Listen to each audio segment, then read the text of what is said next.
کے قریب رہیں تو انشاءاللہ آپ یہ دیکھیں گے کہ گناہ سے بچنا بہت ہی آسان ہے۔ نبی کریم صلی اللہ علیہ وسلم کے والدین کریمین ہمارے نزدیک، ہمارے علماء اسلام کے نزدیک بالکل مسلمان تھے اور موحد تھے، اللہ تبارک و تعالیٰ کی وحدانیت کا اقرار کرنے والے تھے۔ میرے آقا صلی اللہ علیہ وسلم کے آباء و اجداد میں آدم علیہ السلام سے لے کر سرکار تک کوئی کافر نہیں رہا، سب کے سب مومن اور مسلمان رہے ہیں۔ اور انشاءاللہ عنقریب جب میں نبی کریم صلی اللہ علیہ وسلم کی ذات اقدس سے متعلقہ عقائد آپ کی خدمت میں ذکر کروں گا تو میں اس بات کو انشاءاللہ بالکل دلائل کے ساتھ، قرآن و حدیث کے دلائل کے ساتھ ذکر کریں گے کہ سرکار کے والدین کریمین بالکل مومن تھے اور انشاءاللہ وہ جنتی ہیں۔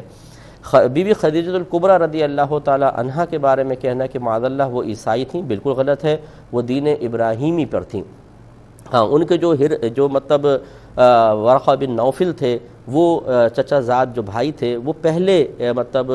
دین ابراہیم پر تھے، بعد میں انہوں نے عیسائیت اختیار کی تھی، لیکن ان کے بھی ایمان کے بارے میں کہا گیا ہے کہ جب بی بی خدیجہ الکبریٰ رضی اللہ تعالی عنہا سرکار کو پہلی وحی کے بعد ان کے پاس لے گئیں اور سرکار نے جب بتایا کہ میرے پاس اس طرح ایک فرشتے آئے تو انہوں نے فوراً کہا کہ وہی ناموس ہیں جو پہلے نبیوں کے پاس بھی آتے رہے ہیں، اور کاش اگر میں اس وقت تک زندہ ہوتا کہ جب آپ کی قوم آپ کو مکے سے باہر نکالے گی، تو اگر میں طاقتور ہوتا تو میں ہر طریقے سے آپ کی مدد کرتا۔